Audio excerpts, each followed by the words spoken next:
Hello guys, welcome to my channel.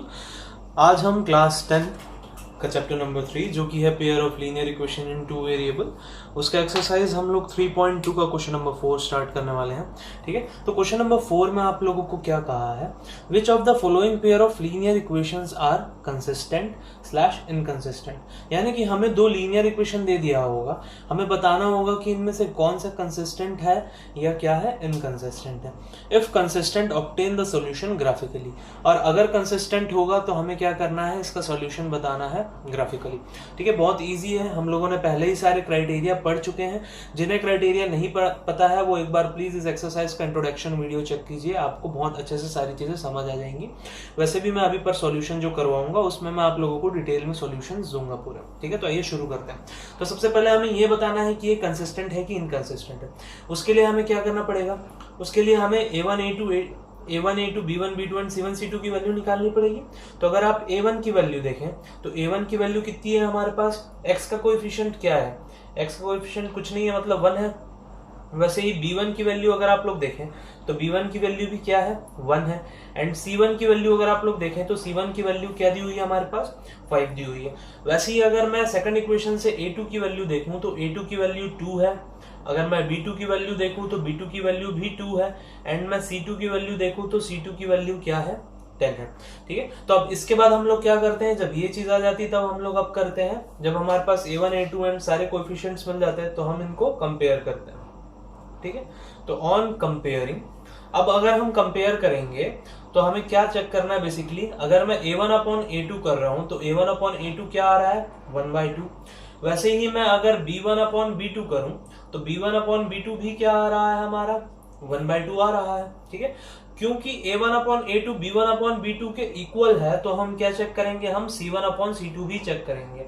तो अगर मैं C1 अपॉन C2 चेक कर रहा हूं तो C1 अपॉन C2 कितना आ रहा है, 5/10, यानी कि ये भी क्या आ रहा है, ये भी आ रहा है 1/2। ठीक है, तो ये आपका हो गया। तो मैं यहां पे क्या लिख सकता हूं, मैं लिख सकता हूं since A1 upon A2 is equals to B1 upon B2 is equals to C1 upon C2। A1 upon A2 B1 upon B2 C1 upon C2 तीनों एक दूसरे के इक्वल हैं। तो जब तीनों इक्वल होते हैं तो क्या क्या केसेस होते हैं हमारे पास, जब भी तीनों इक्वल होते हैं तो हमें ग्राफ में मिलती है कोइंसिडेंट लाइन, सॉरी हमें ग्राफ में क्या मिलती है, कोइंसिडेंट लाइन मिलती है। ओके, और जब कोइंसिडेंट लाइन मिलती है तो हमारे पास क्या होता है, इनफाइनाइटली मेनी सॉल्यूशंस होते हैं।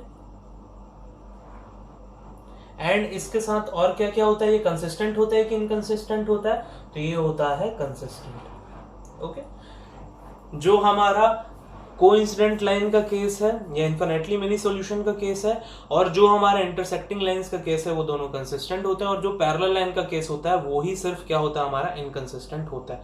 तो चलिए, अब ये तो कंसिस्टेंट आ गया। अब इसके बाद क्या करना है, हमें अब इसका ग्राफ बनाना होगा, क्योंकि हमें क्वेश्चन में कहा है कि if consistent obtain the solution graphically. अगर कंसिस्टेंट है तो ग्राफिकली आपको क्या करना है, इसका सॉल्यूशन निकालना है। तो उसके लिए हमें क्या करना पड़ेगा, मान लीजिए मैं इसको इक्वेशन नंबर 1 ले रहा हूं और इसको मैं ले रहा हूं इक्वेशन नंबर 2। ठीक है, तो हम लोग अब इनके क्या करेंगे, कोऑर्डिनेट निकालेंगे। ठीक है, तो मैं पहले क्या लिख लेता हूं, फ्रॉम इक्वेशन 1। इक्वेशन 1 में अगर आप देखें तो इक्वेशन 1 क्या दिया हुआ है, x plus y is equals to 5। अब इस इक्वेशन को हम लोगों को क्या करना होता है, या तो x या तो y के रेस्पेक्ट में लिखना होता है। तो अगर मैं इसको मान लीजिए x के रेस्पेक्ट में लिख रहा हूं तो x इज इक्वल्स टू क्या हो जाएगा, 5 माइनस y, ये हो जाएगा, है ना। अब इसके हेल्प से हम लोग क्या करेंगे, इसके कोऑर्डिनेट्स निकाल सकते हैं। तो कोऑर्डिनेट निकालने के लिए हम एक बॉक्स बनाएंगे,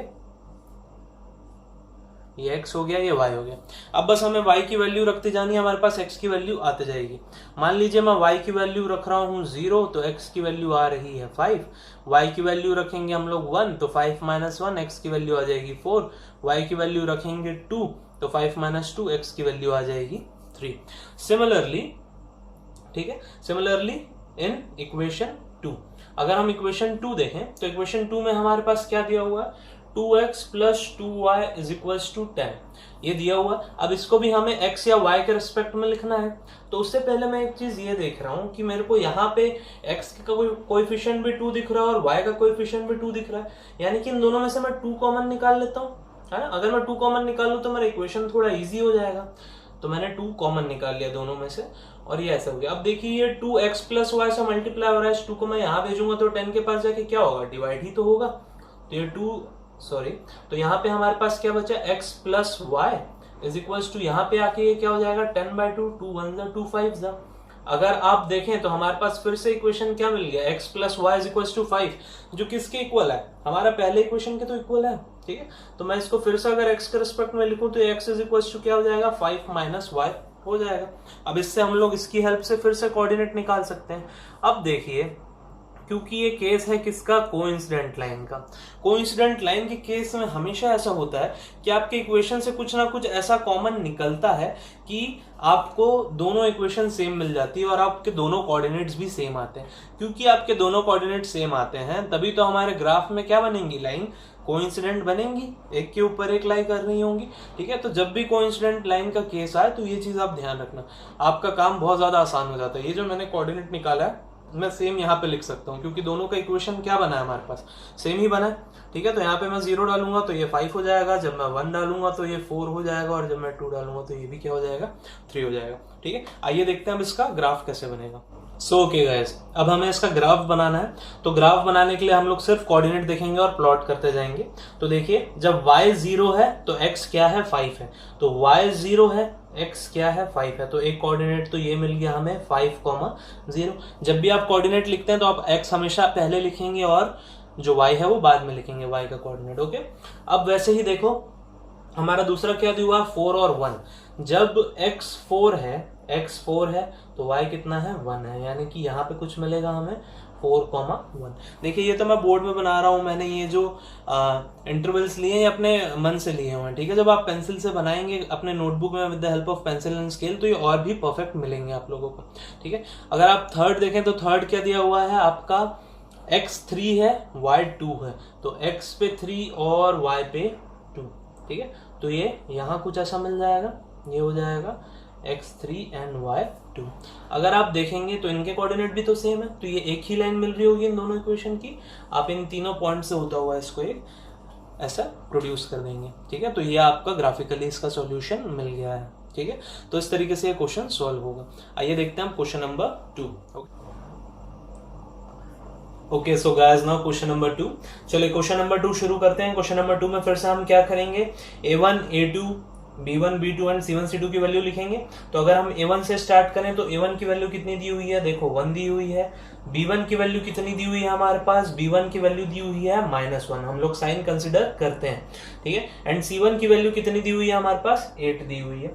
वैसे ही अगर मैं देखूं तो यहाँ पे मेरे पास a2 की वैल्यू दी हुई है 3 एंड b2 की वैल्यू दी हुई है -3 एंड c2 की वैल्यू दी हुई है 16। अगर अब आप लोग देखें तो कई सॉल्यूशंस में अगर आप देखेंगे तो आपको c1 की वैल्यू -8 दी होगी एंड c2 की वैल्यू -16 दी होगी। वो इसलिए क्योंकि हम उनको LHS में लेके आते हैं और उसके अकॉर्डिंग साइन लिखते हैं, बट आप ऐसे भी बिल्कुल लिख सकते हैं, साइन ये बिल्कुल सही है। ठीक है, इसमें कुछ भी गलती नहीं है। अगर दोनों RHS में है तो आपको साइन चेंज करने की जरूरत नहीं है, जैसे वो दिए हुए RHS में आप वैसे ही उनको लिख सकते हैं, आपका आंसर बिल्कुल सही आने वाला है। ठीक है, तो अब ये करने के बाद हम लोग क्या करते हैं, हमारा नेक्स्ट स्टेप होता है कंपेयर करने का इनको। तो फिर से हम लिखेंगे ऑन कंपेयरिंग। ओके, बहुत ही इजी सॉल्यूशंस है, बहुत एक बार आप सॉल्व कर लेंगे आपको हमेशा ये याद रहने वाला है, कभी भी आप भूलेंगे नहीं इसको। ठीक है, तो इसको एक बार सॉल्व करके जरूर चेक करिएगा। ठीक है, मेरे साथ सॉल्व करते जाइए आप लोग। अगर हम a1/a2 करें तो a1/a2 क्या आ गया हमारे पास, 1/3 आ गया। वैसे ही मैं b1/b2 निकालूंगा, b1/b2 भी क्या आ गया हमारे पास, देखिए ये है -1/-3। तो माइनस माइनस तो कैंसिल हो गया, यहाँ पे भी हमारे पास क्या बचा, 1/3 बचा। एंड मैं c1/c2 अगर निकाल रहा हूं तो c1/c2 कितना आ जा रहा है, 8/16। तो ये बच रहा है हमारे पास 1/2। ठीक है, तो यहां से हमें क्या पता चल रहा है, आप देख सकते हैं कि यहाँ पे क्या हो रहा है, a1/a2 इक्वल है b1/b2 के। ठीक है, इसलिए हम लोगों ने चेक किया c1/c2। बट क्या ये दोनों इक्वल है, ये दोनों इक्वल नहीं है किसके, c1/c2 के। तो जब भी ऐसा केस होता है तो हमें कैसी लाइंस मिलती हैं ग्राफ में, हमें मिलती है पैरेलल लाइंस। ठीक है, और जो पैरेलल लाइंस होती क्या उनको हम सॉल्व करते हैं, हम उनको सॉल्व नहीं करते क्योंकि उनका कोई सॉल्यूशन ही नहीं होता। तो ये हमें क्या मिलता है, नो सॉल्यूशन मिलता है। ठीक है, और इसके बाद अगर आप देखें तो ये कंसिस्टेंट होता है कि इनकंसिस्टेंट होता है, तो ये होता है इनकंसिस्टेंट। ठीक है, ओके, सो इस तरीके से ये क्वेश्चन सॉल्व होगा। Okay so guys now question number 3। Question number 3 में फिर से हम लोग अगर a1 की वैल्यू देखें तो a1 की वैल्यू दी हुई है 2। अगर हम b1 की वैल्यू देखें तो b1 की वैल्यू दी हुई है 1 एंड अगर हम c1 की वैल्यू देखें तो c1 की वैल्यू दी हुई है -6। वैसे इक्वेशन 2 में अगर हम देखें तो a2 की वैल्यू दी हुई है 4, b2 की वैल्यू दी हुई है -2 एंड c2 की वैल्यू दी हुई है हमारे पास कितनी -4। ठीक है, तो ये हमारे पास दिया हुआ। अब हम फिर से क्या करेंगे, इनको कंपेयर करेंगे। तो मैं लिख देता हूं ऑन कंपेयरिंग। जब हम कंपेयर करने वाले हैं तब क्या आ रहा है देखते हैं। तो हम करेंगे a1 upon a2, a1 upon a2 करेंगे तो 2/4 यानी कि ये आ गया क्या 1/2 आ गया हमारे पास। वैसे ही मैं b1 अपॉन b2 अगर कर रहा हूं तो b1 अपॉन b2 करने से क्या आ जा रहा है 1 अपॉन -2 यानी कि ये क्या मिल रहा है -1/2। तो क्या ये दोनों इक्वल है? ये दोनों तो इक्वल नहीं है। क्योंकि ये दोनों इक्वल नहीं है तो हम लोग c1 अपॉन c2 क्या नहीं करते, हम चेक ही नहीं करते। तो मैं क्या लिखूंगा, since a1 upon a2 is not equal to b1 upon b2। a1 upon a2 b1 upon b2 के इक्वल नहीं है तो ये कौन से लाइन का केस है, ये है इंटरसेक्टिंग लाइंस का केस। ठीक है, जब हम ग्राफ बनाएंगे तो ग्राफ में हमें कैसी लाइन मिलने वाली है, इंटरसेक्टिंग लाइन मिलने वाली है, जो किसी भी एक पॉइंट पे क्या हो रही होगी, इंटरसेक्ट हो रही होगी। अब इंटरसेक्टिंग लाइंस के केस में कितने सॉल्यूशन मिलते हैं हमें with the help of graph? तो इंटरसेक्टिंग लाइंस के केस में हमें मिलते हैं एग्जैक्टली 1 सॉल्यूशन, या मैं क्या लिख सकता हूं इसको, यूनिक सॉल्यूशन हमें मिलेगा। ठीक है, और क्या ये कंसिस्टेंट होता है कि इनकंसिस्टेंट होता है? तो ये होता है कंसिस्टेंट। ओके, तो क्योंकि ये कंसिस्टेंट है तो हमें क्या करना पड़ेगा, हमें इसके कोऑर्डिनेट्स निकाल के ग्राफ बनाने पड़ेंगे। ठीक है, तो हम फिर से वही करने वाले हैं। इसको इक्वेशन 1 ले लेते हैं एंड इसको इक्वेशन क्या ले लेते हैं 2। ठीक है, तो अब देखिए फ्रॉम इक्वेशन 1, अगर हम इक्वेशन 1 देखें तो इक्वेशन 1 को मैं पहले वैसे का वैसे ही लिख देता हूं जैसे दिया होता है, 2x + y - 6 = 0। ओके, ये हो गया। अब हमें इसे x या y के रेस्पेक्ट में लिखना है। तो क्योंकि मैं देख सकता हूँ y अकेला है, x के साथ तो 2 मल्टीप्लाई हो रहा है, y के साथ कुछ नहीं हो रहा है, तो मैं y के रेस्पेक्ट में लिखूंगा तो मुझे क्या होगा, ज्यादा इजी पड़ेगा। तो मैं इसको y के रेस्पेक्ट में लिखने वाला हूँ। ठीक है, तो ये क्या हो जाएगा आपके पास, अगर आप देखें तो ये हो जाएगा 2x + y। अब -6 को यहाँ भेजेंगे तो ये क्या हो जाएगा, +6 हो जाएगा। अब वैसे ही अगर आप देखें तो 2x है, 2x यहाँ जाके क्या होगा, सब्ट्रैक्ट होगा, तो y = क्या हो गया, 6 - 2x। ये हमारे पास क्या आ गया, ये हमारे पास y के रिस्पेक्ट में हम लोगों ने इक्वेशन को लिख दिया है। अब इसके बाद नेक्स्ट स्टेप क्या होता है, नेक्स्ट स्टेप होता है हमारा कोऑर्डिनेट्स निकालने का। ठीक है, तो अगर हम कोऑर्डिनेट निकालें तो यहाँ पे मैंने लिख दिया x, यहाँ पे लिख दिया y। तो चलिए अब x की वैल्यू रखते जाना है, y की वैल्यू आते जाएगी। जब x की वैल्यू हम रख रहे हैं 0, सॉरी x की वैल्यू रखना है, मैंने y की रख दी। जब x की वैल्यू आप रखेंगे 0 तो x की वैल्यू रखने पे y की वैल्यू कितनी आ रही है आपके पास, 6 आ रही है। ठीक है, अब उसके बाद हम x की वैल्यू रख ले रहे हैं, मान लीजिए 1। तो x की वैल्यू जब हम 1 रखेंगे तो 2 × 1 तो 2 हो जाएगा, 6 - 2 कितना बचा हमारे पास, 4 बचा। एंड वैसे ही x की वैल्यू रख लेते हैं हम लोग 2। जब x की वैल्यू 2 रखेंगे तो 2 × 2 4, 6 - 4 कितना बचेगा हमारे पास, 6 - 4 बचेगा हमारे पास 2। ठीक है, तो ये तो हमने इस इक्वेशन के कोऑर्डिनेट निकाल लिए। सिमिलरली अब हम लोग देखते हैं कौन सा इक्वेशन, इक्वेशन नंबर 2। तो फ्रॉम इक्वेशन 2 अगर हम देखें तो इक्वेशन 2 में फिर से क्या होने वाला है, 4x - 2y - 4 = 0। ये हमारे पास दिया हुआ है। ठीक है, अब मैं इसको देखिए, यहाँ पे y भी अकेला नहीं है, y से 2 मल्टीप्लाई हो रहा है, x से भी 4 मल्टीप्लाई हो रहा है। आप x या y किसी के भी रिस्पेक्ट में लिख सकते हैं, तो मैं इसको x के रिस्पेक्ट में लिख रहा हूँ। तो अगर मैं x के रिस्पेक्ट में लिखूंगा तो ये हो जाएगा 4x - 2y = 4। ये -4 इधर जाके +4 बनाया, 4x = क्या हो जाएगा, 4 + 2y, है ना।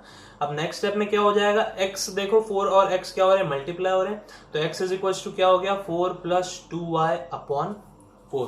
ठीक है, तो ये हमारा इक्वेशन बन गया। ठीक है, x के रिस्पेक्ट में। अब x के रिस्पेक्ट में बनने के बाद हम फिर से क्या करेंगे, इसके कोऑर्डिनेट्स निकालेंगे। बट जब भी हम ऐसे किसी इक्वेशन के कोऑर्डिनेट्स निकालते हैं जिसमें डिवाइड में कुछ हो रहा हो, तो हमको सिर्फ ये चीज ध्यान रखनी है कि हम y की ऐसी जो भी वैल्यू पुट करें और वो यहाँ पे जो नंबर है जैसे कि 4 है, उससे प्लस माइनस होने के बाद हमेशा हमारा क्या हो, जो भी ऊपर बच रहा हो वो 4 से डिविजिबल हो। ठीक है, क्योंकि अगर वो 4 से डिविजिबल होगा तो हमें ग्राफ बनाने में ईजी होगा, हमें डेसिमल में आंसर नहीं लाना पड़ेगा। ठीक है, तो चलिए देखते हैं। मान लीजिए मैं y की वैल्यू 0 रखता हूं, तो y की वैल्यू में 0 रखा तो ये तो पूरा 0 हो गया। 4/4 क्या बचा हमारे पास, x की वैल्यू 1 बची। अब हमें फिर से ऐसी कुछ वैल्यू रखना है कि वो 4 से डिविजिबल हो, तो मैं y की वैल्यू 2 रख देता हूं। अगर मैं y की वैल्यू 2 रख रहा हूं तो 2 इंटू 2 क्या हो जाएगा, 4। 4 प्लस 4 इज 8। 8/4 इज क्या बचेगा हमारे पास, 2 तो बचेगा। ठीक है, अब हम क्या करते हैं, अब क्या रखें y की वैल्यू, मान लीजिए मैं y की वैल्यू रख देता हूं 4 रख दें। ठीक है, तो 4 रख देते हैं। 4 इंटू 2 8, 8 प्लस 4 12। ठीक है, 12/4 कितना बचेगा हमारे पास, ये 3 बचेगा। ठीक है, तो इस तरीके से हमें दो कोऑर्डिनेट मिल गए हैं। अब हमें दोनों इक्वेशन के कोऑर्डिनेट्स मिल गए, तो हम क्या करने वाले हैं, हम इनका ग्राफ बनाने वाले हैं। ओके सो गाइस नाउ, ठीक है, अब हमें ग्राफ में क्या करना है, कोऑर्डिनेट्स पुट करने हैं। ठीक है, तो अब देखिए जब x 0 है तो y 6 है। पहला इक्वेशन का कर रहे हैं हम लोग, x 0 है, x 0 तो यहाँ पे होता है, y 6 है, तो हमें एक पॉइंट ये मिल गया x 0 y 6। ठीक है, अब दूसरा देखिए x 1 है y 4 है, x 1 है y 4 है, यानी कि दूसरा हमें कुछ यहाँ पे मिल रहा है x 1 y 4। ओके, अब हम वैसे ही तीसरा देखते हैं, x 2 है y 2 है, तो x 2 y 2 हमें कहाँ पे मिल रहा है, यहाँ पे मिल रहा है, तो यहाँ पे हम बना देते हैं 2,2। इन तीनों को हमको क्या करना है, ज्वाइन कर देना है। तो इन तीनों को मैं जैसे ही ज्वाइन करूंगा तो मुझे एक स्ट्रेट लाइन मिलनी चाहिए। ठीक है, तो ये कुछ हमारे पास एक लाइन मिल गई है। ओके, अब वैसे ही आप इक्वेशन 2 पे देखेंगे अगर, तो इक्वेशन 2 पे देखिए जब x 1 है y 0 है, तो y 0 पे x 1 है, यानी कि एक पॉइंट तो यही मिल गया हमारे पास 1,0। अब दूसरा देखिए 2 है तो 2 है, तो 2 तो हम लोगों ने पहले ही मार्क करके रखा है, ये पॉइंट है। एंड x 3 है तो y 4 है, x 3 पे y 4, तो यानी कि ये पॉइंट है कुछ। ठीक है, तो x 3 है हमारे पास एंड y कितना है हमारे पास, 4 है। तो अगर मैं इन तीनों को भी ज्वाइन करूंगा तो इन तीनों को भी ज्वाइन करते हुए एक लाइन ऐसी जा रही होगी। ठीक है, तो अगर आप देखें तो हमें किस तरीके के इक्वेशन में किस तरीके की लाइंस मिलने वाली थी, ग्राफ में इंटरसेक्टिंग लाइन मिल रही थी, तो ये इंटरसेक्टिंग लाइन मिला है और हमें क्या मिला है, एग्जैक्टली वन सॉल्यूशन मिला है इसका। ठीक है, अब देखिए कई क्वेश्चन में हम लोगों को क्या बोलता है, ग्राफ की हेल्प से वैल्यू निकालें। तो ग्राफ की हेल्प से आप वैल्यू कैसे निकालते हैं, तो आप ये चीज को ध्यान देंगे, जब भी इंटरसेक्टिंग लाइन का केस हो रहा है तो ये जिस पॉइंट पे इंटरसेक्ट कर रही है आप उससे एक लाइन ऐसे प्रोड्यूस करिए और एक लाइन ऐसे प्रोड्यूस करिए। हालांकि इस क्वेश्चन में बोला नहीं है हमें, फिर भी हम निकाल सकते हैं। देखिए आपको बस लाइंस प्रोड्यूस करनी है, आप जैसे ही लाइन प्रोड्यूस करोगे आपका क्या आ रहा है, देखिए y एक्सिस में y की वैल्यू कितनी आ रही है, 2 आ रही है, वैसे ही x एक्सिस में x की वैल्यू कितनी आ रही है, 2 आ रही है। तो ये आपका x और y की वैल्यू हम लोगों ने निकाल लिया with the help of graph. Okay so guys now question number 4। Question number 4 में अगर आप लोग देखें तो हमें a1 की वैल्यू कितनी दी हुई है, a1 की वैल्यू 2 दी हुई है, b1 की वैल्यू कितनी दी हुई है, -2 दी हुई है, एंड c1 की वैल्यू कितनी दी हुई है, ये भी -2 दी हुई है। वैसे ही अगर आप देखें तो a2 की वैल्यू कितनी दी हुई है, 4 दी हुई है, एंड b2 की वैल्यू कितनी दी हुई है, -4 दी हुई है, एंड c2 की वैल्यू कितनी दी हुई है हमारे पास, -5 दी हुई है। अब हमारा नेक्स्ट स्टेप क्या होता है, इनको कंपेयर करना। तो कंपेयर करते हैं, तो मैं लिख दूंगा यहाँ पे ऑन कंपेयरिंग। जब हम कंपेयर कर रहे होंगे इन्हें तो क्या आएगा, a1/a2, a1/a2 कर रहे हैं हम, तो 2/4 आ रहा है, 2 1 जा 2 2 जा, तो ये तो हमारे पास बच जा रहा है 1/2। वैसे ही जब मैं b1/b2 कर रहा हूँ तो b1/b2 करने में -2/-4, माइनस तो कैंसिल, ये भी हमारे पास क्या बच रहा है, ये भी हमारे पास बच रहा है 1/2। तो क्योंकि हमारा a1/a2 b1/b2 के इक्वल है, तो हम क्या चेक करेंगे, हम c1/c2 भी चेक करेंगे। अगर मैं c1/c2 चेक कर रहा हूं तो ये तो माइनस माइनस कैंसिल हो गया, ये हमारे पास बच रहा है 2/5। तो मैं क्या लिख सकता हूं, सिंस मेरा a1/a2 जो है वो इक्वल है b1/b2 के, बट ये दोनों नॉट इक्वल हैं किसके, c1/c2 के। तो जब भी ऐसा केस होता है तो हमें कैसी लाइन मिलती है ग्राफ में, हमें मिलती है पैरेलल लाइंस। ठीक है, और क्योंकि पैरेलल लाइंस मिलती तो पैरेलल लाइंस के क्या होते हैं, नो सॉल्यूशन होते हैं। ठीक है, एंड क्योंकि पैरेलल लाइन के नो सॉल्यूशन है तो होते हैं, तो ये कंसिस्टेंट होता है कि इनकंसिस्टेंट होता है, ये होता है इनकंसिस्टेंट। ओके, तो इस तरीके से बनेगा क्वेश्चन 4। अगर आप लोगों को कोई भी डाउट हो तो प्लीज कमेंट कीजिए, मैं आप लोगों के डाउट क्लियर करूंगा।